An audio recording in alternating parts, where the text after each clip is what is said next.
So what we discussed so far Hey, is that, can y'all hear me? yes, now we can. Yes, Oh, yes. okay. Hi. Sorry. Hey, how you doing? I'm doing good. Happy New Year to you. Happy New Year to you as well. Thank you. So we were discussing about loops, right? And in the last session when we met, we were talking about for loop and while loop. We just did a small example. We saw the difference, right? For loop is used when you know exactly how many times we need to run a loop, right? So and we also saw that we used range along with for loop. So range is a function that generates range of values from given ranges, right? Like from a certain number to certain number. And there are multiple ways to generate a for loop. Okay, we'll see later as we uh, progress to other topics. Like we can use for loop along with strings. We can use for loop for list, etc. But right now we'll stick to range. That's what we'll do when we understand more about for loop. Like our intention here is to focus more on for loop, right? So, okay, so we just did an example here where we had for I in range 1, comma 101. Now, when you say 101, you get values from 1 to 100, right? And that's what is displayed here from 1 to 100. Now, if you see, okay, by default, print actually prints content in new line. Every time you call a print, it prints in new line, in a different line. Now, I want to modify it so that 2 is just next to 1, right? I don't want it to be in different line, but I want it to be in next to each other. So for that, okay, we need to remove that invisible new line. So every print has an invisible, which we don't see. We have not given any new line. Automatically it has taken new line, right? So we have to remove that invisible new line. Now, if it is invisible, then we can't remove it, right? So step one is to first make that invisible new line visible, right? Two-step process, simple. First, we will make invisible new line visible. So once we see that new line, then next time, okay, or next step, we will delete that, okay? So how to make that invisible new line visible? So we have a command called as end. So we have a command called end, and when you say end equal to, okay, this is like saying what do you want at the end of the line. So this end command tells us what do you want at end of the line. By default, this is how it looks like. So now what I've done, I have made that new line visible. By default, this is what is added with every print in Python. Okay, if you do so, it says like as if not writing this part. So when you run it, you won't see any change in the output. Okay, so what we just did is we made that new line visible. Okay, this is added automatically to print, and this is not visible to our eyes. I mean, we don't give it, it's already there. So we have made this visible. Now what I said, we don't want new line, we don't want content to be printed in new line. So instead we can give /t. T stands for tab. Okay, tab is the number of spaces that you give here, right? So we said that by default tab, and by default setting is like tab has 4 spaces. You can always go and change your settings, which is your machine setting, not anything specific to Python.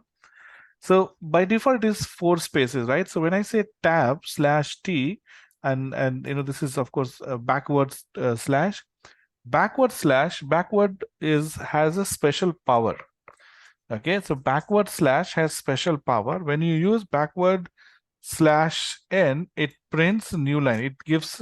It takes us to new line, next line. Okay, so it takes us to next line. So n is a simple character, a normal alphabet. But when you say \n, it will take us to the next line, or next a line. Now instead of /n, I don't want to go to next line. I want to go to next tab. Okay, I want to leave 4 spaces between two values. So I'll delete this n and I put t here. Now when you run, you see the numbers got printed next to each other. Okay, so this is what /t does. It gives 4 spaces, and end actually converts that new line into whatever you give. Okay, instead of /t, you can give comma space, comma and space. So what happens now, after every letter you have comma and space, comma and space. Okay, so it's up to you what you want to do, right? Here also you see you got comma and space, okay, after printing last character. So this is how your end works. End is a keyword. It's a new thing that we learn. And using end, you can give whatever you want to give at the end of the print statement. Okay, so by default, end always carries /n. So you can make it visible and replace with whatever. And it need not be just one character or 2 characters. You can give anything. I mean to say, you can give something like, let's say, space, space, space, space. Whatever you give, that will appear at end of the value. And then again, in the next value, end of that value, so on. So, yes. I'll just stick with /t, and now you get it. So what happens, even 100 is printed here. And if I try to print something like, say, hello, it will get printed at end of this line here. So see 100 and hello. So, it's always good to give a blank print so that it takes us to next line. We'll see it better with next example. Right? So this is how you can actually print a blank line. If you just say print, because print already has this new line thing, right? So it will take us to blank line. Okay. Okay. Now let's look at another example here. This time we'll look at different patterns that we want to print. Now let's say I want to print a pattern, something like this. I want to print, okay. Okay, before I talk about the pattern, let's see another example here. Now if I say print star, obviously a star will be printed here, right? Now I want to print, let's say 5 stars. Okay, so I define n equal to 5, and I want to print 5 stars. So I'll say for I in range 5, or n rather. So when you say n, range n, it's going to generate values from 0 to 5, which is obviously 5 times the loop will run, right? And then I'm going to say print star. So earlier, a single print will give single star. When you say print star, you get star. Perfect. Now I want to print these stars in same line. I want all these stars to be printed in same line. So I'm going to say comma end equal to, okay, maybe give a space. Okay, so see, all the stars got printed in same line. Okay, now again, if you have any questions, stop me then and there. Okay, so if you don't speak, I assume that you are understanding and there's no questions, right? So if you want me to repeat something, if you have any questions, you can stop me then and there. Okay, so let's say I want to print, okay, this is done, but I want to print this 5 times, right? Something like a square of, this is a star symbol. Now, this is printing us 1 row of data, 1 row of stars. Now I want to print 5 rows. So this 1 row is done using 2 lines of code, correct? Now I want to repeat this whole thing 5 times. So if I repeat this whole thing 5 times, that means these 2 lines of code, I need to repeat it 5 times. So whatever, it's like, whatever is getting you a result, and if you want to get same result 5 times, whatever you are doing, you do it 5 times, you get 5 results. So this is giving us 1 row of star. So if I run this 5 times, I'll get 5 rows of stars, right? So I'll put this as like for j in range n, and I'm going to move these here. So when I say j in range n, and now you say for I in range n, now this is going to give us 5 stars, right? And this is going to repeat that 5 star 5 times. So let's run it and see what you get. So see, this is printing us 5 stars.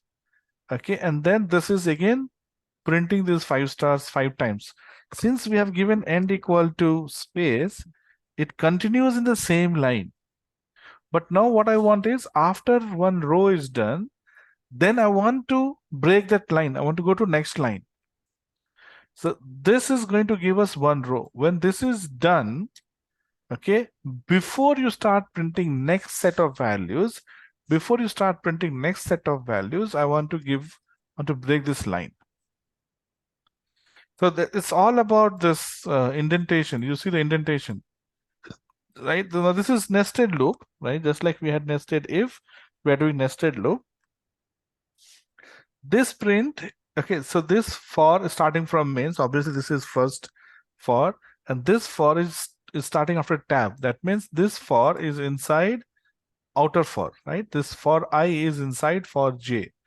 A print again has a tab. That means this print is inside for. So as long as loop is running, inner loop is running, I loop is running, print will run. Now when print is done, the next, before printing next set of values, this print is going to give us a new line, break the line.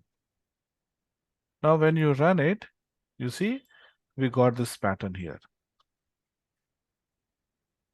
right? So this is how you can use range. So what happens is, okay, I'm going to share another screen. 1 second. Yeah.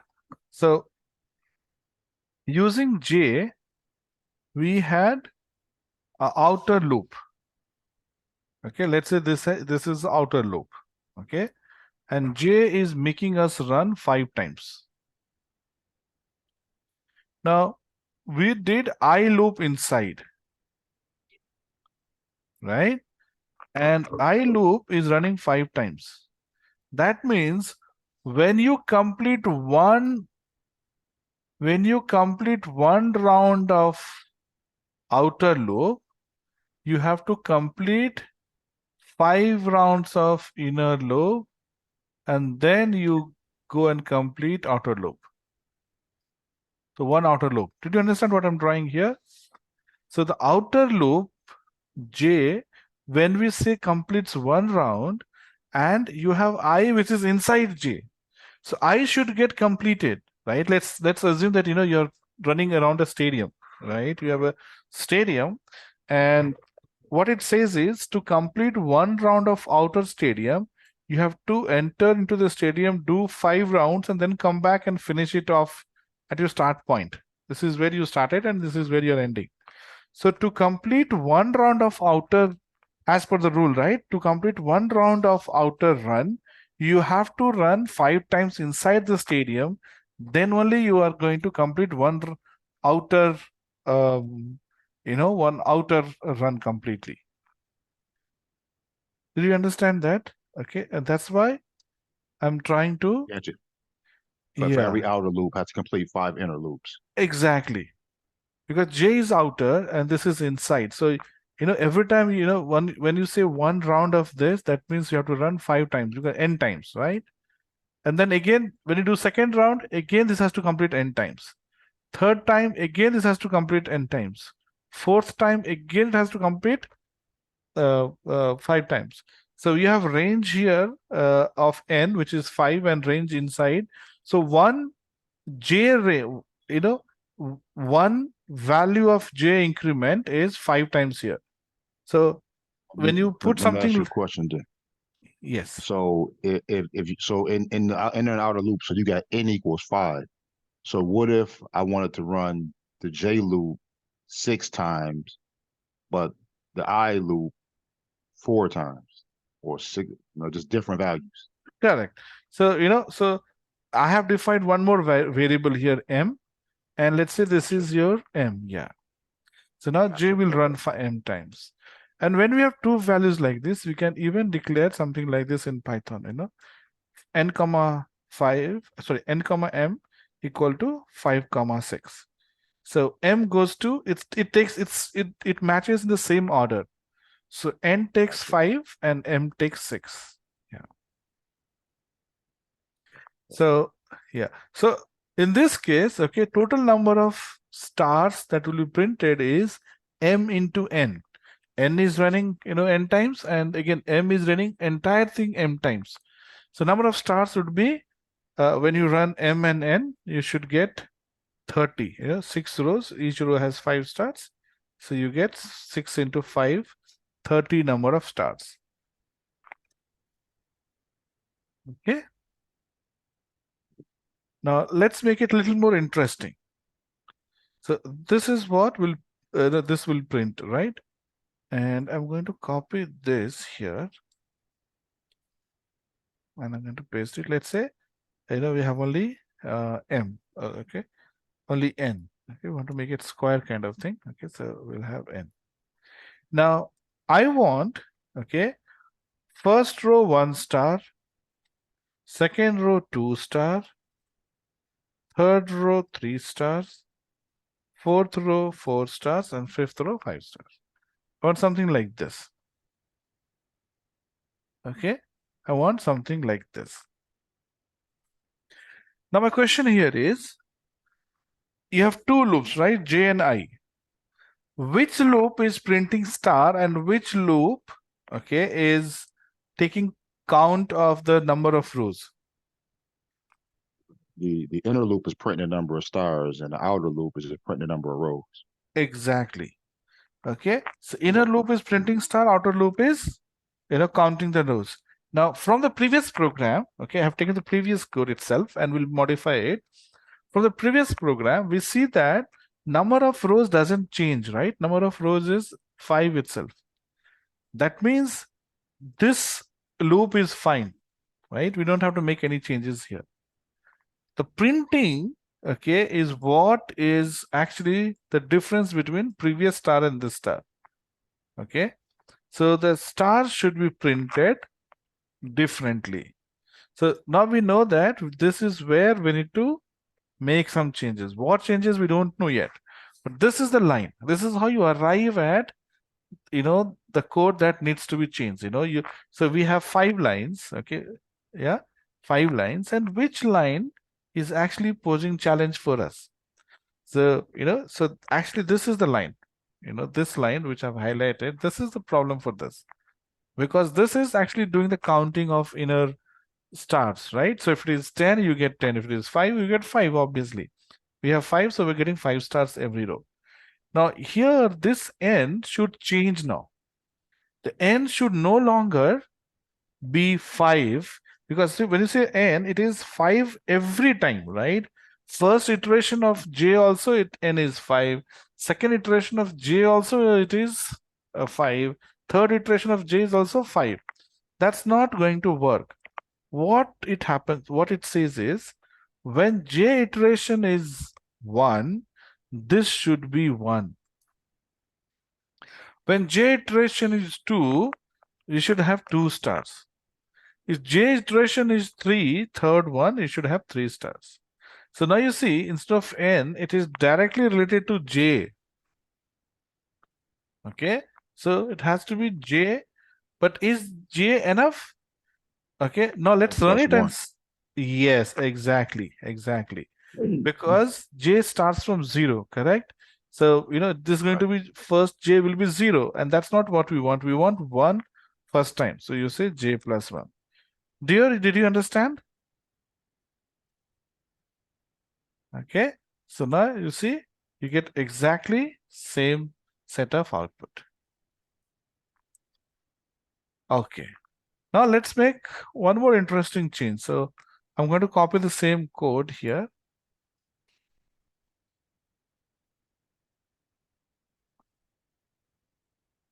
Now in this case, I don't want 1, 2, 3, 4, 5. In fact, I want 5, 4, 3, 2, and 1.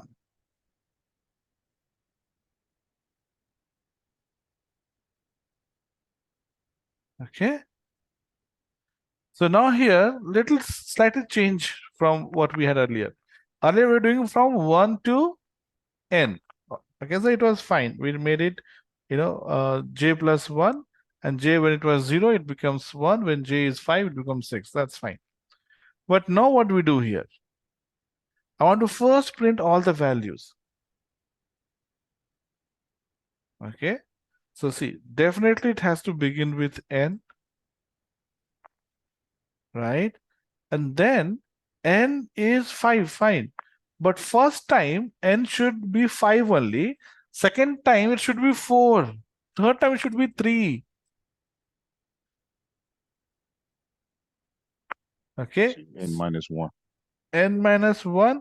If I do n minus 1, it's going to be, n 5 minus 1, 4 every time, isn't it? So it's, Yeah. okay, It'd be the right? same thing every time. Yeah, Right. right. So is there anything that is changing? Of course, j is changing, isn't it? So if I say n minus j, that's it. First j is 0, so n minus 0 is 5. We need 5 stars first. Then n becomes 1. So here, see, don't expect to get the output in the first attempt here, but you need to understand which factor is changing, right? Maybe I can put n minus I, let's say, right? Or n minus 1 or n minus 2. Whatever you put, you see the output. And then when you see, oh no, this is not correct, then you go back and make some changes. So here, obviously, when n minus 1, if we did earlier, it made it 4. So it made a fixed value. We don't want a fixed value. We want a value that is changing the n value every time. Okay. So that's where uh, uh, minus j would come into handy, because j is changing. J starts with 0, then j becomes 1, and that's what we want. We want n minus 0 first, then n minus 1. So j is the perfect variable that we can use, and then when we run it, we get this output here.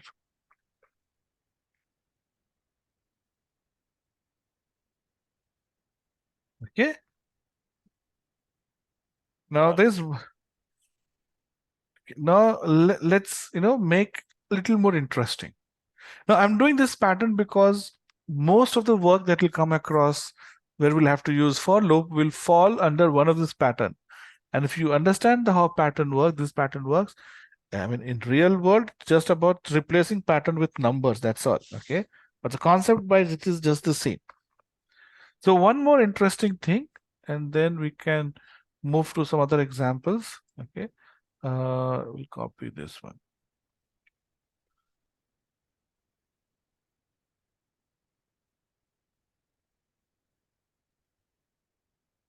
Now, when I run it, okay, let me print something like this so that we know from where it is printing. Okay, so we got this, right? So this is what we had earlier. Now, what I want values to be like an equilateral triangle.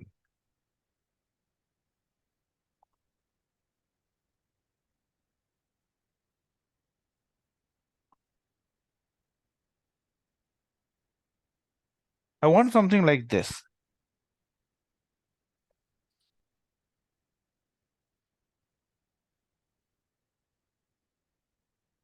Okay, so it is 1, 2, 3, 4, 5. That's fine.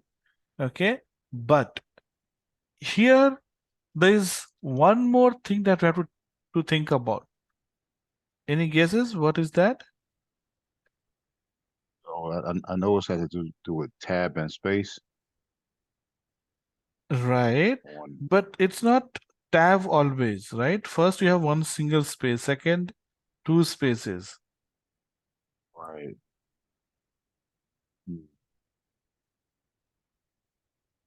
Right, there's 4 spaces, so yeah, I'm not sure of that one. Right. So if you see here, okay, there is one more thing to it than the previous example. What is that new thing? Okay, there's a space also. So in a way, if you see, okay, this looks like combination of, okay, let me expand this output. Okay, so this looks like, okay, the pattern that I want here looks like combination of this and this both.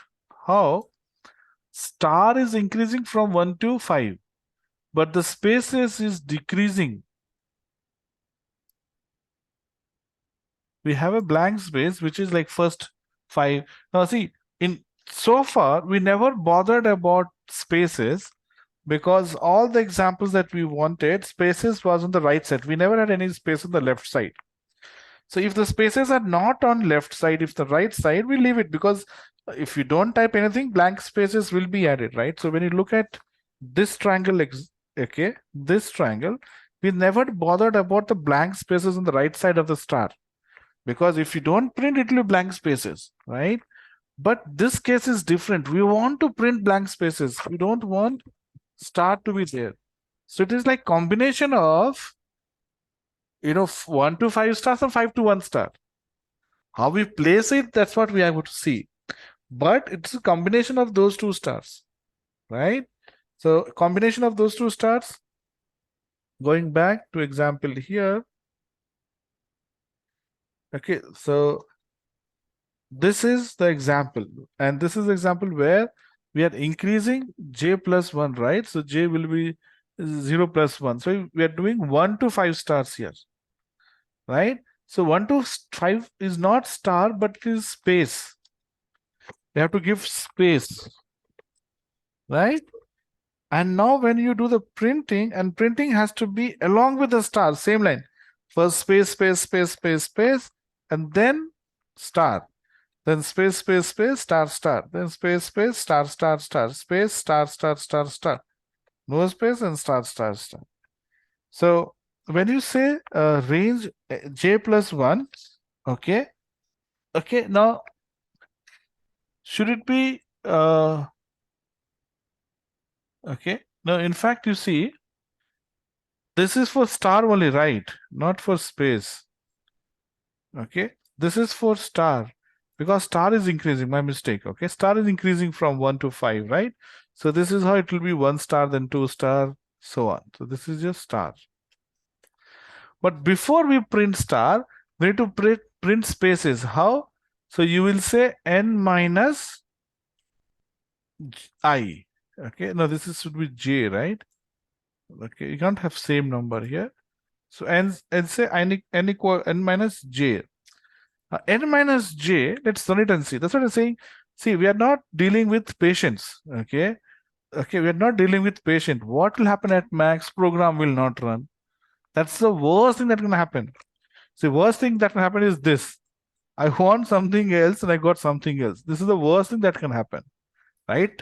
Nothing worse can, than this can happen. So do not be scared of writing program, running it, executing it. Go back and change it. See, the main thing is when you see the output, you have to go back and see what is getting wrong. You have to fix that. Correct? Otherwise, you cannot expect to get output in the first attempt itself. One. And so what? I mean, if we get it wrong, I mean, we can always change it and run it, isn't it? Why should we be scared of getting anything wrong? Nothing here. Yes, doctors, when they do operation, they have to be careful. But our work is not like that. So which is, again, Ray's work sometimes could be very critical when you're working with client data, right? You can't experiment there, right? But you can experiment in your test machines, right? But not on a production environment. But this is our test machine, we can experiment here. Now, let's say, okay, so what's the problem here? Spaces is fine, okay, and again, is it exactly right? We'll see. But still, spaces is doing its job, okay, more to less. But star is also more to less. No, star should be less to more, right? So this is where printing star. Okay, so J and okay, so see, J is outer loop, which is doing the rounds, main rounds. And here this is going to be K. because now that we have three loops, we need three variables. We have three loops, three variables. So j1 to n, k in range, okay? So k value is going to be n minus j. So n is 4 minus 0, then n minus 3. Okay. Once this prints, then you print I, and the I is now in the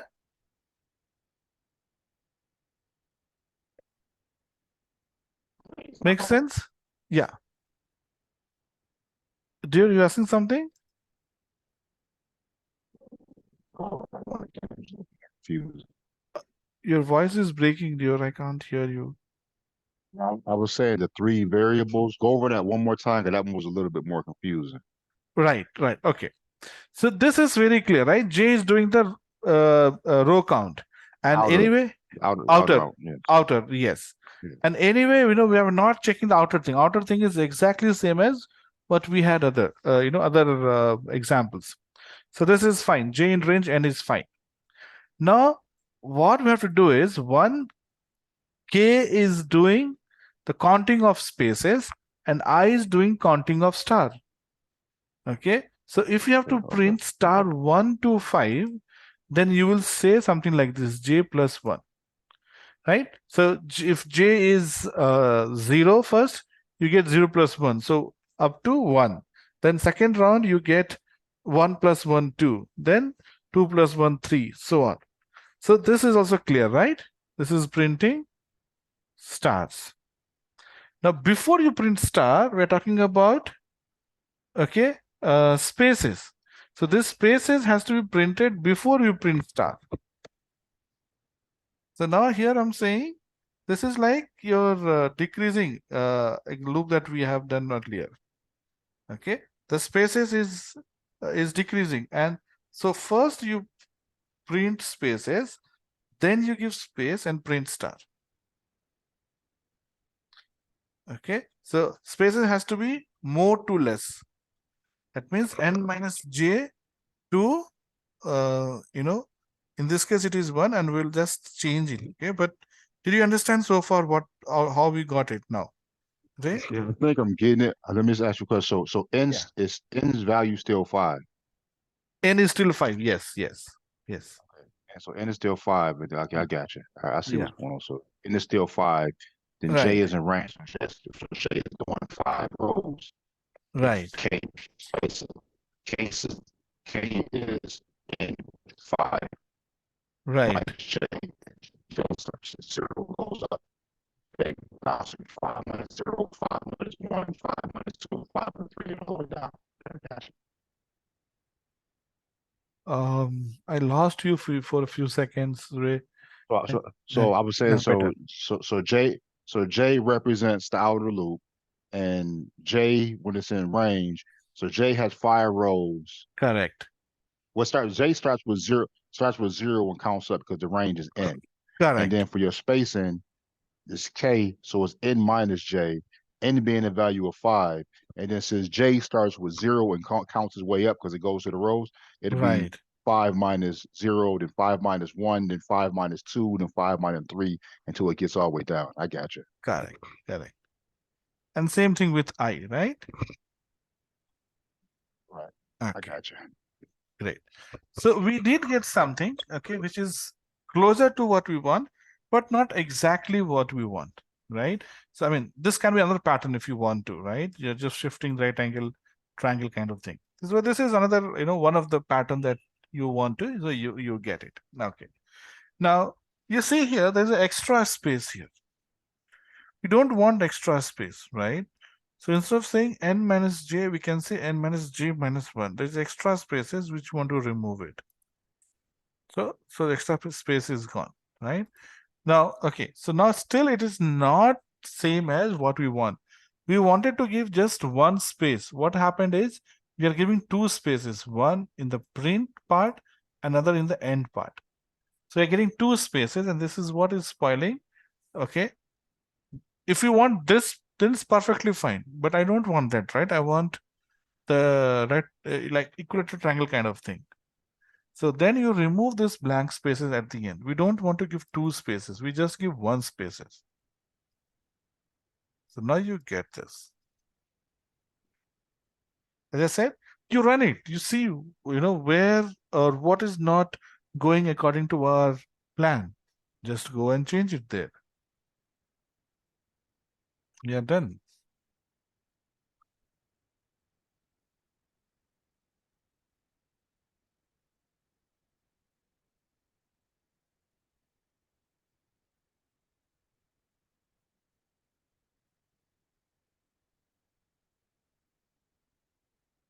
Any questions so far? I think I Dear? got it. Yeah. Dear?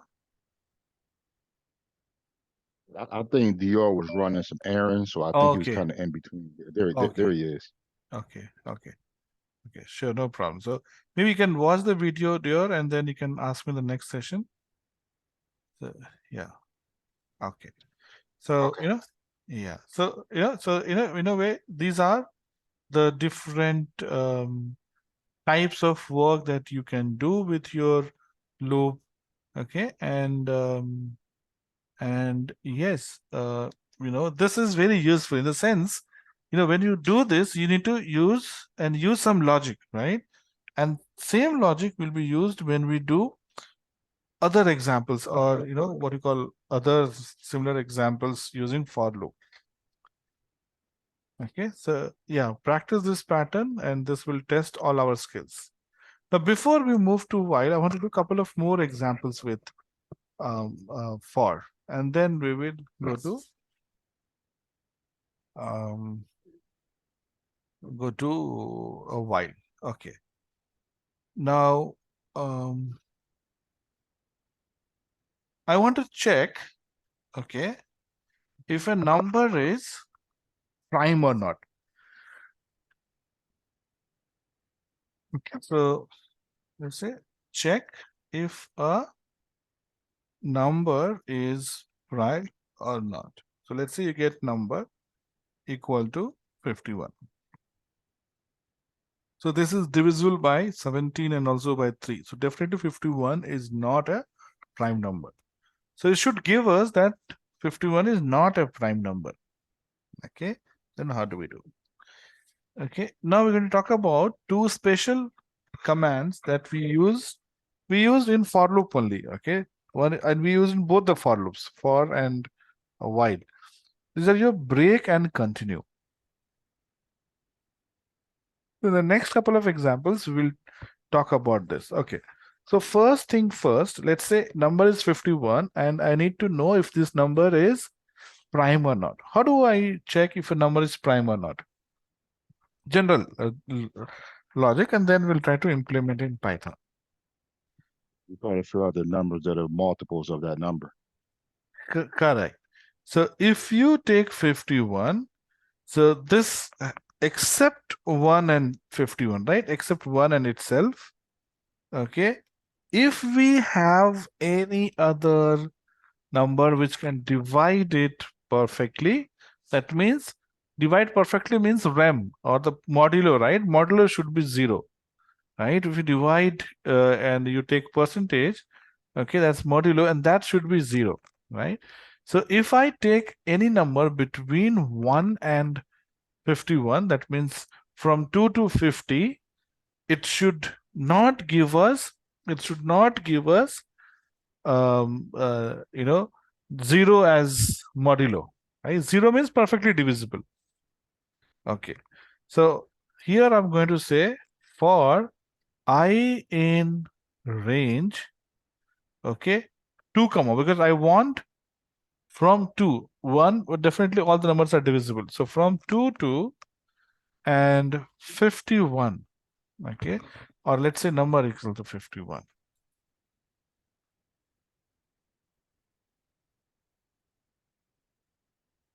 That means I have to repeat this loop from 2 to number equal to 51. That means up to 50. Of course, it is divisible by 51.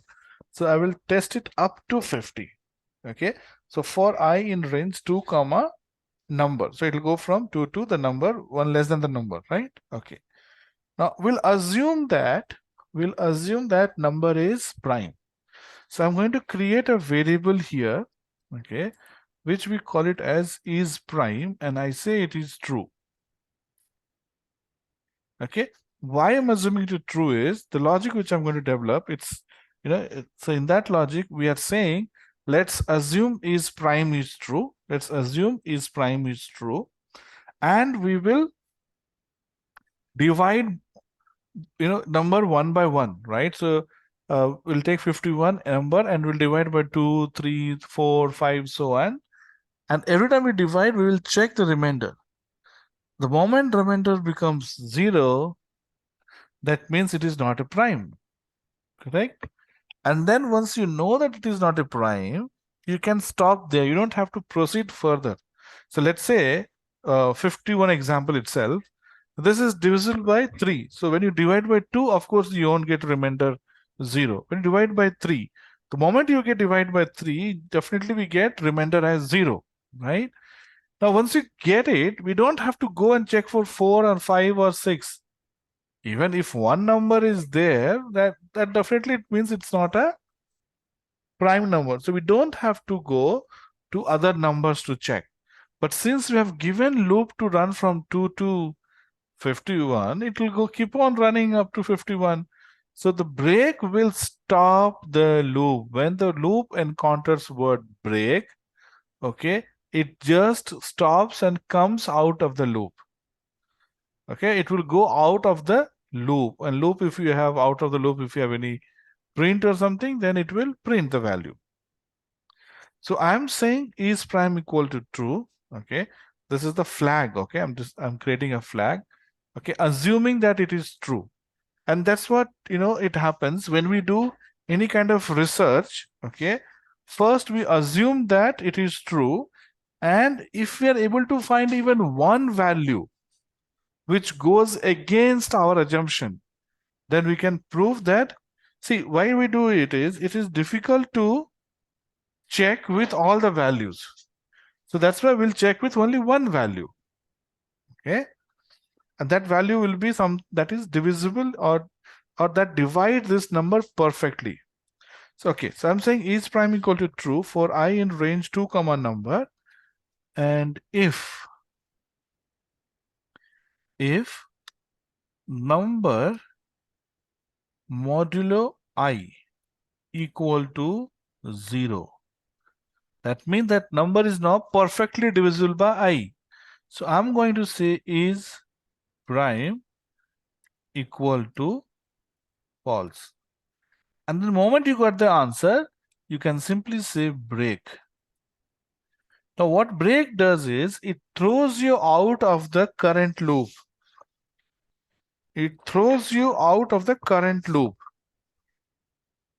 Okay, so if I say here break,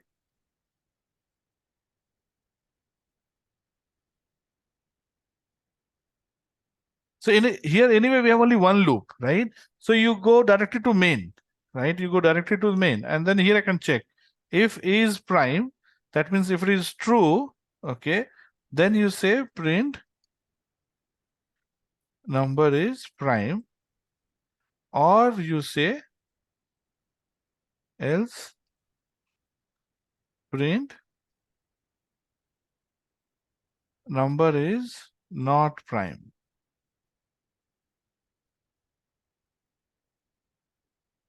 I'll take a pause here. I'll not run it because I want you to understand the flow, and then we will run it. I might have spoken too much for this, but just see if it makes sense. I think I kind of understand what it's doing. It's just going to go through. So it's going to do 51, and it's going to divide it by all of the variables, all the way from 0 to Not 0, 2. with you say from 2 through 51. Correct. So, Up to right, yeah, 51. 2 through That means 51. up to 50, Up, including up 50. to 50. Yeah. Right, it'll go up to 50. The Yes. only thing I think I don't understand is where you put the number and the percent I just didn't understand that part. Where you got F, what is that number percent I? What does that mean? Equal to 0. Correct. So what I'm doing is I'm taking the number, right? and I'm dividing by, you said it right, prime number means the number should not be divisible by any other number other than itself, right? So I'm checking, I'm dividing. So modulo means you are looking at the remainder, isn't it? And remainder means if the number is perfectly divisible. So if I say 4 modulo 2, for example, okay, if I say 4 modulo 2, what's the remainder? 0. Remainder 0. 0. And why the remainder is 0? Because 4 is perfectly divisible by 2.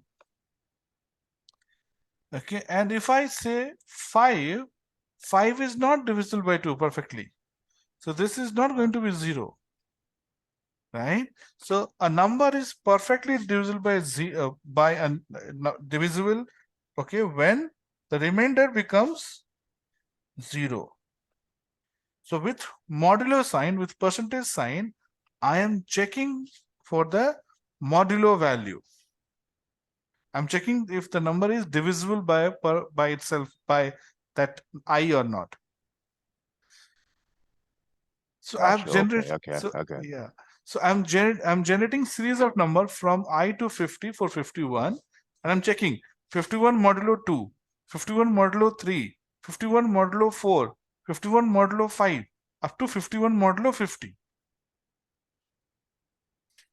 And the moment you say that it is 0, modulo is 0, that means we found a number other than itself and 1, which is dividing it perfectly.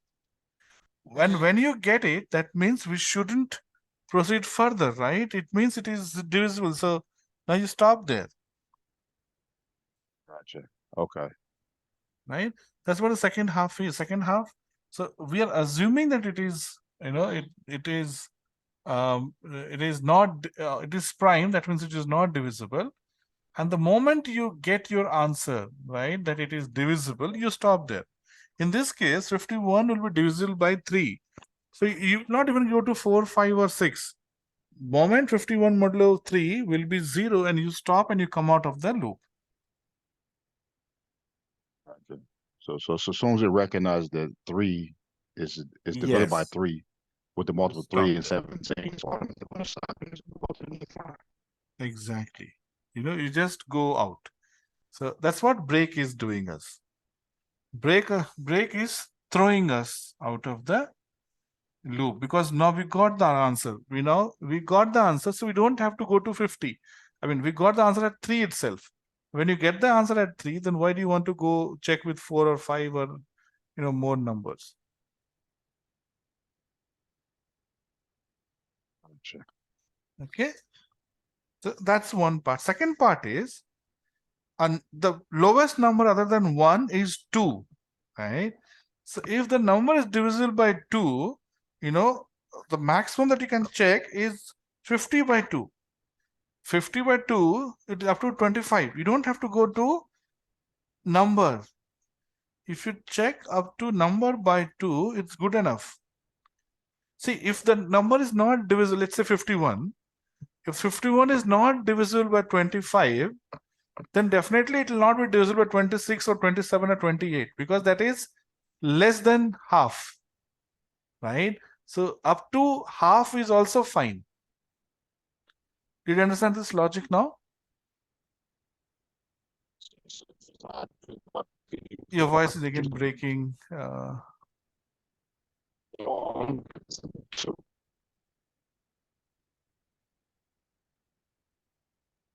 Hello? Let's see what's going on my microphone. Hold on. Yeah. Now it's better.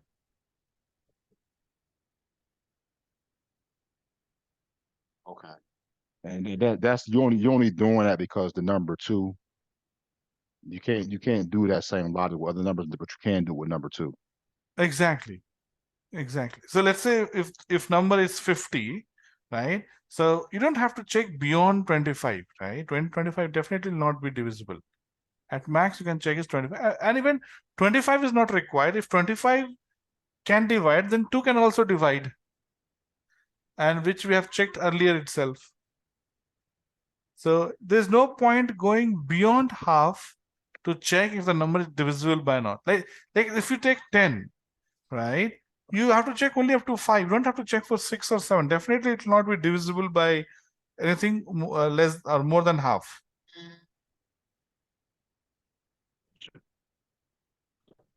If you have 6, 12, 12 can be at the biggest apart from 12 itself is 6. You can't have a number beyond 6 which can divide 12, right? So that's what I'm trying to say here. Okay.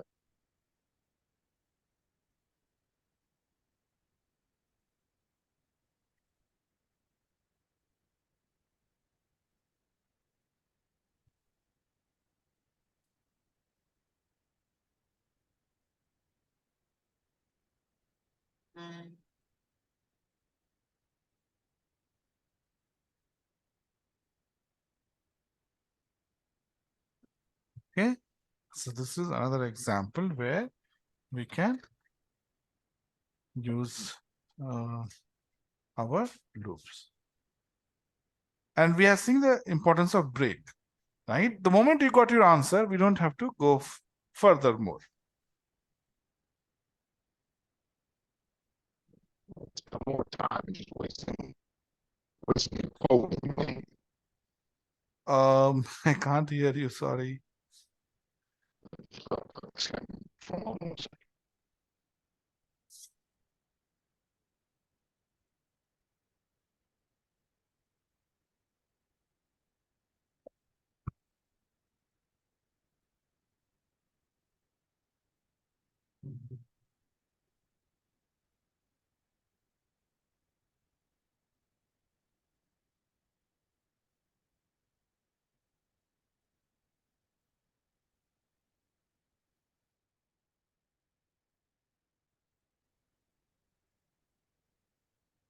How about now? Can you hear me now?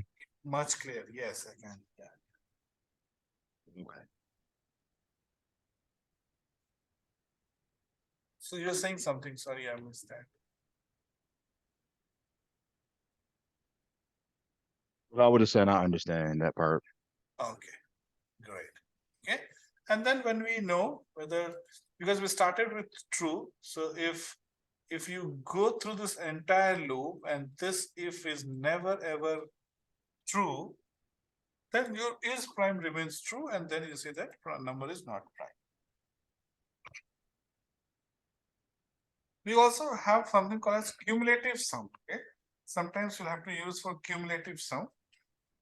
Now, what does cumulative sum means? Okay, now I want to find. Okay, we'll take the same example here. 1 to 100. I want to find the sum of these values. So I'm going to copy this and paste it bottom. So we have generated values from 1 to 100, but I want to find sum of all these values. Now, what happens is when you do the print, right, here, print is fine, but the number is now replaced, right? I is always replaced with next value every time. So if you want to do the print, you have to save the value of I into total or into sum before I becomes next value. So I'm going to define something like total equal to 0 here. And then here I'll say, okay, instead of print, I'll say total, okay, this has to be inside this. So total equal to total plus I. So first total is 0, and then it becomes 0 plus 1, which makes it 1, then 1 plus 2, 3 plus 3, okay, 6 plus 4, and so on. So when you print the total here, say slash n, total is total. You get 5050. 50. That's the sum of values from 1 to 100.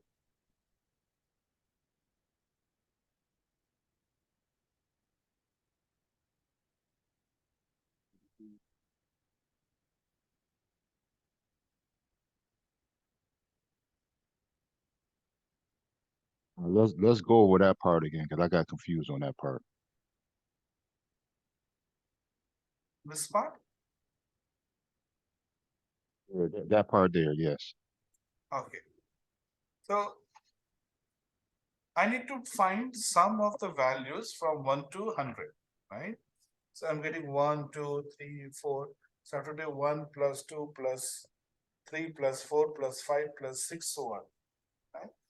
Now, when you have all the 100 values, then you can do 1 plus 2 plus 3 plus 4 up to 100. But in this case, we are running the value in a loop. So value is getting replaced every time, right? In the first loop, it is 1. In the second loop, it becomes 2. Third loop, it becomes 3. So before I changes its value, we need to capture it and perform the sum, isn't it? So in the loop, before I becomes next value, we are capturing and putting in the sum. So we are starting with total equal to 0. Then we say total equal to total plus I. So you have 0. Initially total is 0. So it's like total equal to, left side is always equal to, right? 0 plus 1.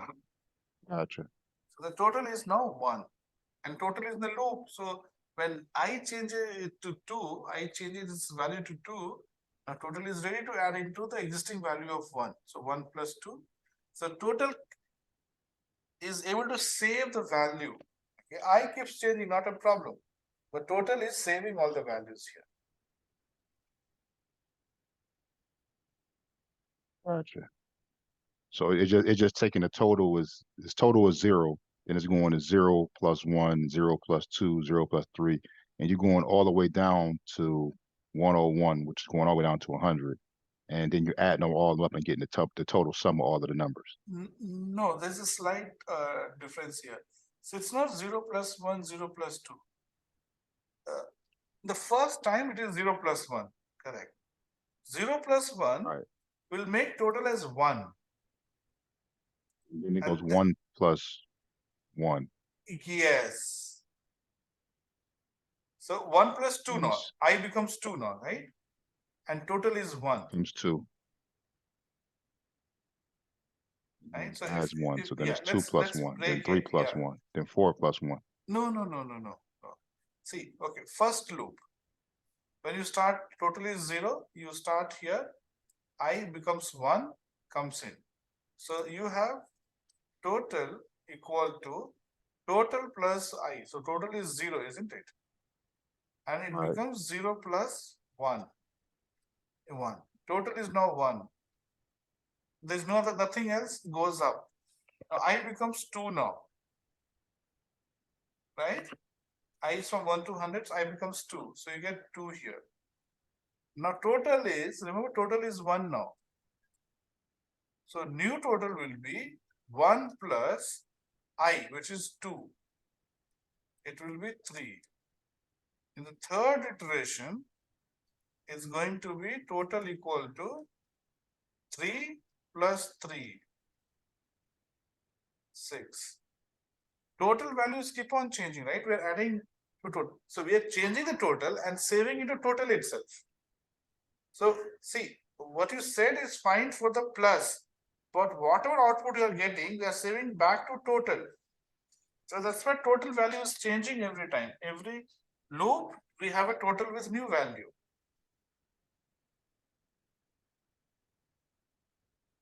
So the total value the total value is changing each time, and then the I is going up by 1 each time. Exactly.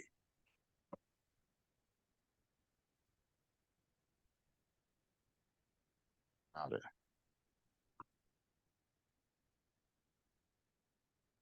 Okay. And I want to do one more. Okay, we'll do later. We'll do after doing while. We'll do one more example.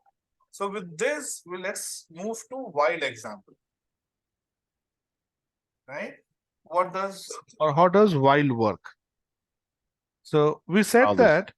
Sorry. while is an infinite number. Correct. So we don't know when to stop. So we have to have some conditions. So we have seen earlier that we can define, see what it means is when you say while, and while has to have true condition to get in, right? So while need to have true condition to get in. So what we generally do is we directly say while true.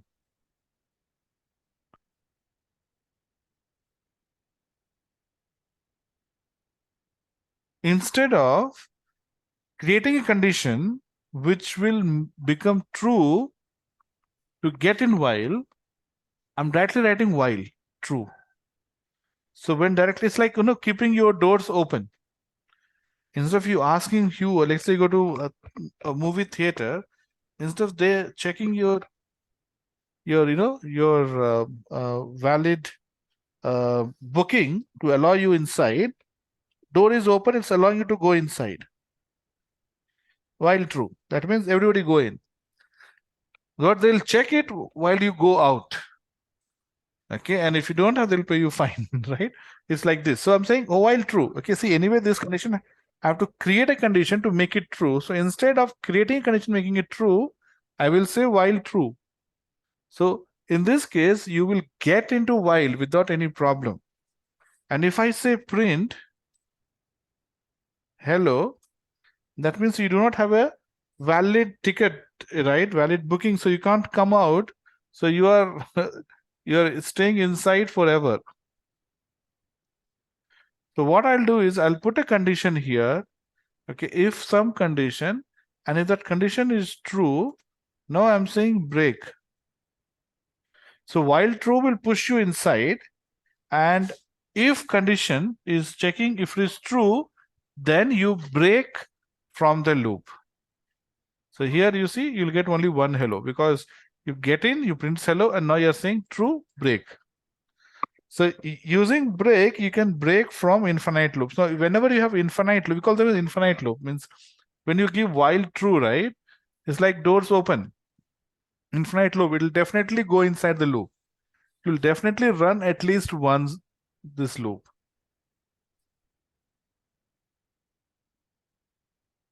Is it clear? Yes. Okay. So to build logic, right, it's just if and for loop. Okay. Now after I mean, when I say loop, it's both the loop. Okay, for and while. After this topic, whatever we're going to do is to about improving or increasing the efficiency of programming. The core logic is with just loops and else, if else. That's it. So if and if else and for loop and while loop, these three topics you have to practice a lot just to look at different examples. Okay, force yourself to do small programs, and that is only for understanding the logic. Okay, after that we will be doing strings and list and things like that. Those are to handle bigger data or do it faster and things like that. But at the core, all the logic can be achieved using conditions in the loop. That's why these two are very, very, very important topic from programming perspective. Okay, any programming for that one, not only Python, any programming for that matter. Okay, this becomes important topic. Okay, so now we are saying, okay, now let's do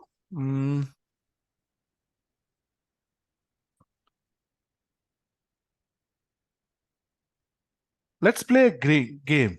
Let's play a game. Okay, we'll make a game. Okay, and that will test all our knowledge or skills of loop. Okay, so before we play the game, okay, there is a module. Okay, we'll talk about this module. It's called random module. Random.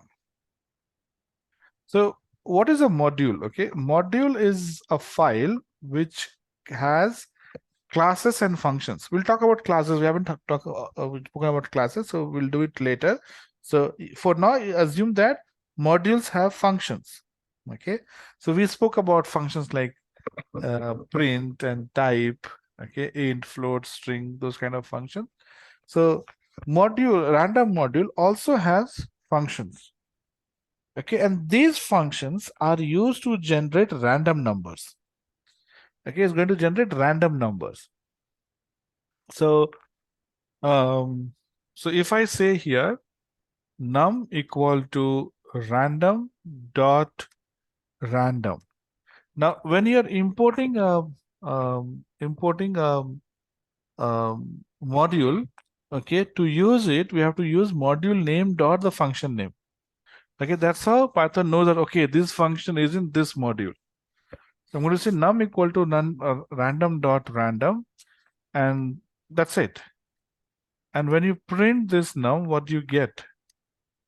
Num equal to num. Hello? Now you see num equal to 0.67258831, right? 0.67. Now when you run it, you get some other number, 0.09, right? So generates random number between 0 and 1. It's always decimal value, okay? So random number helps us to generate random numbers, okay, between 0 and 1. Okay, now when you run it, you get some number, right? You get something between 0 and 1. So now you get 0.2657. Now there's another function, okay, called as random int. I'm going to say num1 equal to random dot rand int. And here you define 1 comma 10. So if I say 1 comma 10, random int or rand int is a function that generates integer numbers.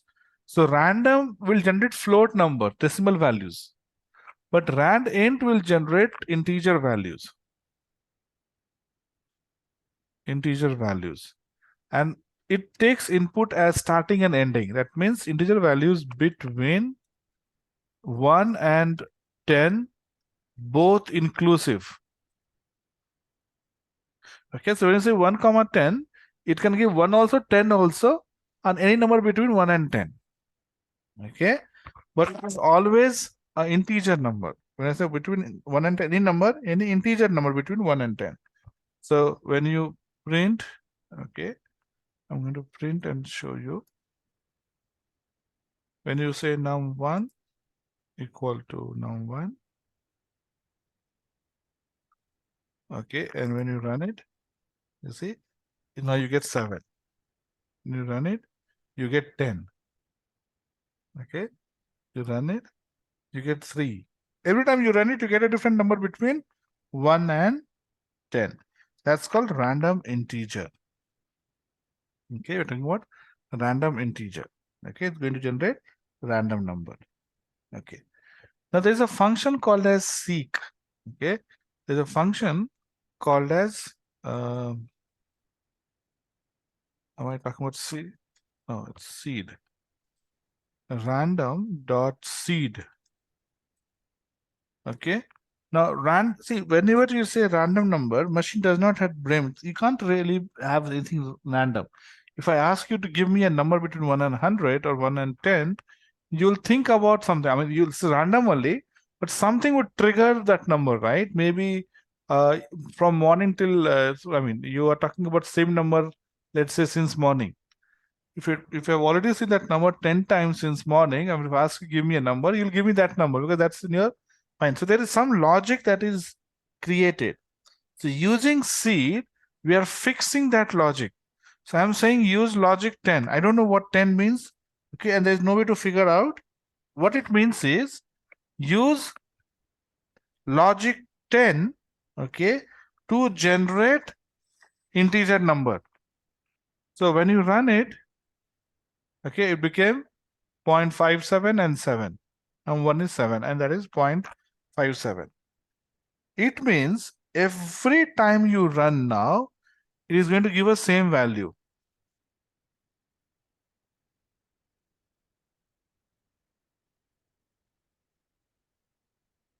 Yes. So we are also trying to fix random number using seed. Seed can help us to fix the generation of random numbers.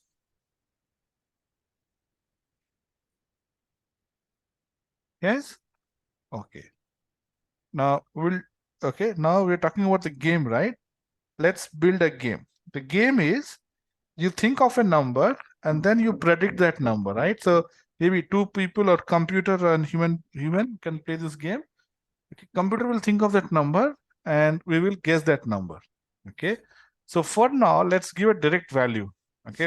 And then we will replace that with random value. Okay. So we call it as value value is, let's say, 55. Okay. And you think number. Okay. Choice, let's say we give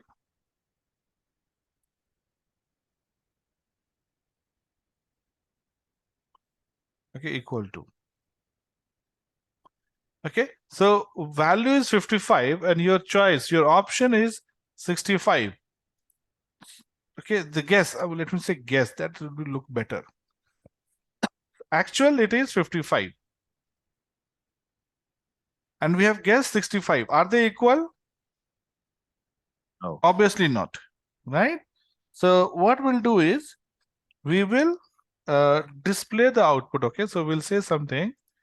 If actual equal to guess, and say print congratulations. Okay, you have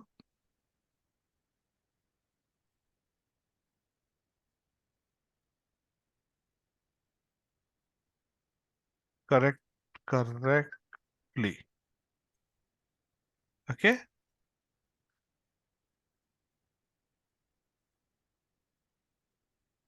Okay. Congratulations, you have guessed it correctly. Okay. And if it is no, if it is else, okay, you have not guessed it, right? Else, we say print you missed it, something like this. Now, when you run it, obviously you get you missed it, correct? Now, let's try to give hint to the user. We'll try to give hint to the user. So instead of just saying you missed it, okay, we will expand it if guess is lower or higher, right? So I'm going to say elif if actual is lower than guess. So actual is equal to guess, you're checking here. Actual is less than guess, I'm checking here. And then definitely else will be what? Okay, that guess is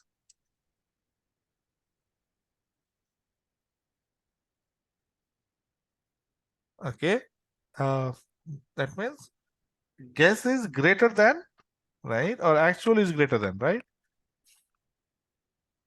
Actual is greater than guess, correct?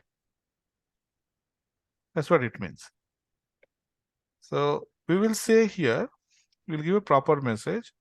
I'm going to say here, you missed it. Your guess is higher. Your guess is higher, okay, than actual, let's say, okay, is higher. Your guess is higher, right? And here we say, your guess is lower. Okay, now let's run and see. So we said 65, right? So our guess is higher. Okay, now if I use this as 45, okay, you see, you missed it, your guess is lower, right? Okay. Now what we have done is we're doing only one time. Okay, I want it to run multiple times. So actual will be only one, right? Actual will be only one. And then every time you ask the user to give guess value. So I'm going to say int of input.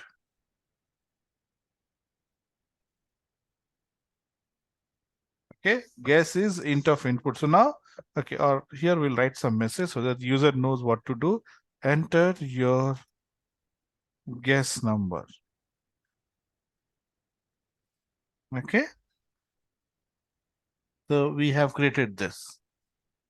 Now, this will run only one time, isn't it? So when you run it, guess the number, I say 54.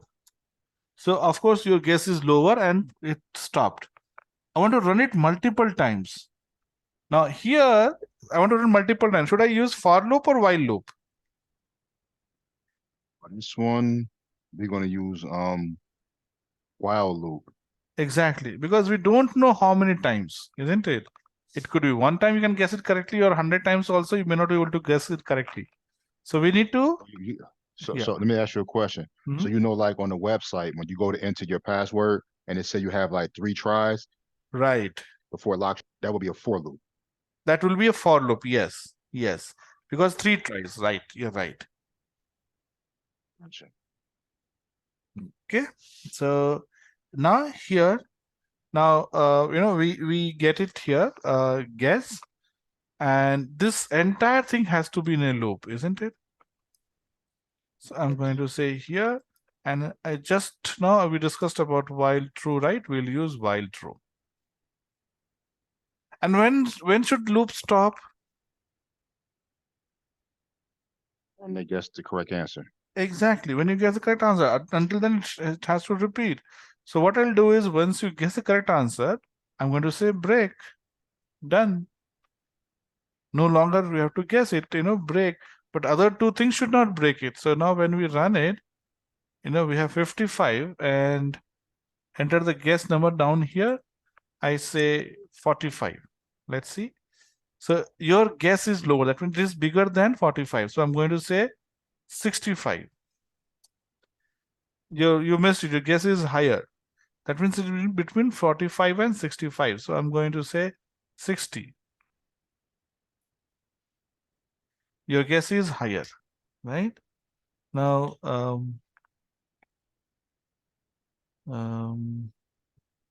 your guess is higher. Now I'll guess it correctly. Okay, 55. Okay, so congratulations, you have guessed it correctly and our program stopped.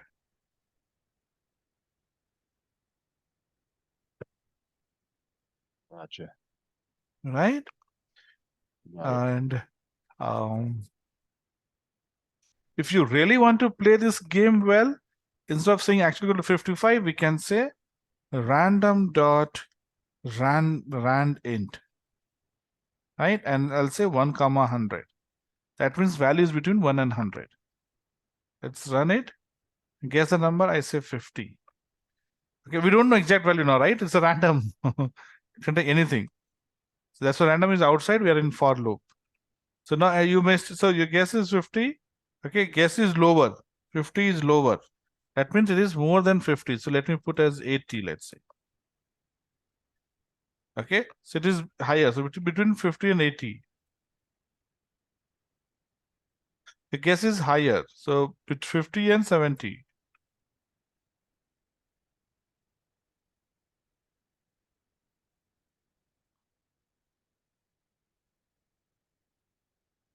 Okay. 5. So let's do 65. So 65 is also higher. 60. 60. Lower. So it is between 60 and 60 and 65. Yes. So we'll say 63 and let's see what happens. Higher. So 62, 61. Okay, 62. Now, okay, let's add one more feature to it. So, just to save time, okay, instead of doing random int, I'll just give a number, okay, 45, so that we know what is there. I want to know how many attempts did we take to get it right. Okay, enter your here you have guessed it correctly in so many attempts.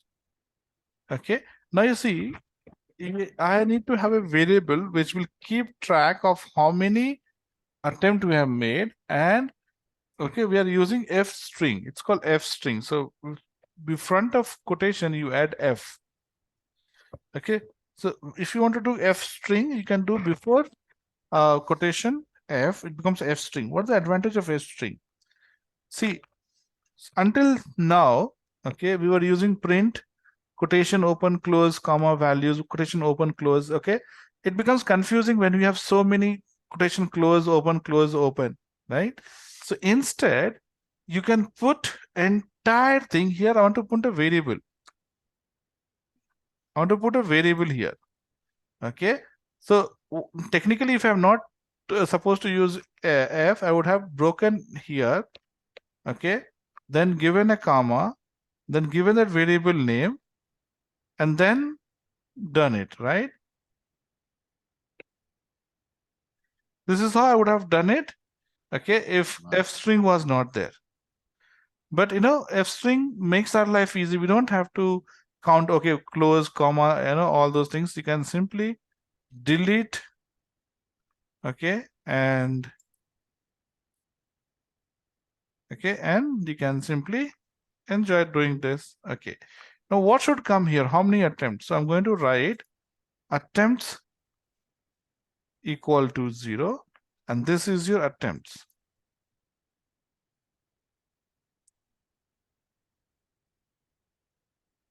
What happened? Attempts, and I have to put attempts here.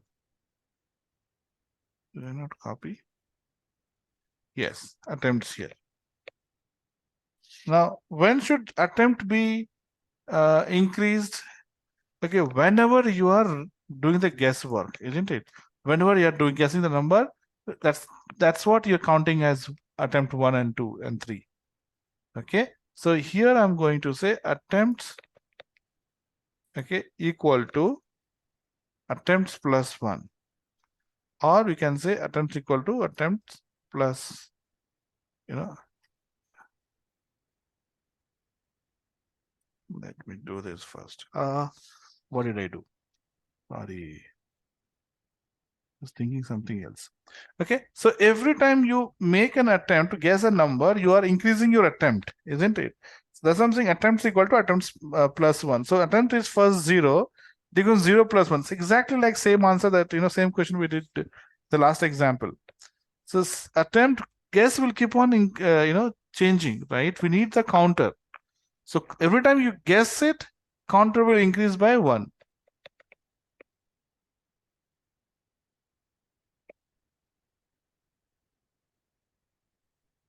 Okay, now let's try to run this and see. Enter your guess. It is 45. So let me enter 54. See, your guess is higher. So I'm going to say 35. Your guess is lower. Now I'm going to say 45. You have guessed correctly in 3 attempts, right? This is what we want. Yes. Okay, so we'll stop here today.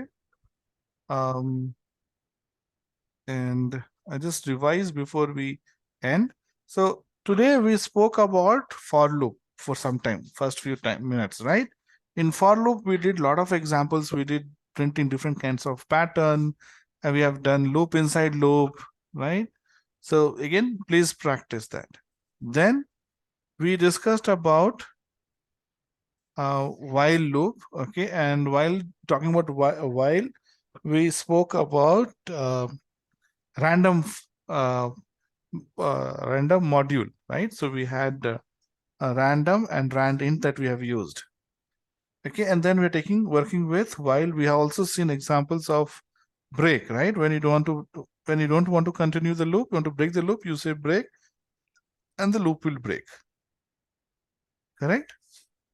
Right. So break, a while, a random, for loop. These are things we have done. Now I'm not going to delete this tomorrow when we meet. I'm going to take same example and we will add few more things to it. Let's make it like a good game, and we'll learn few concepts just by working with this.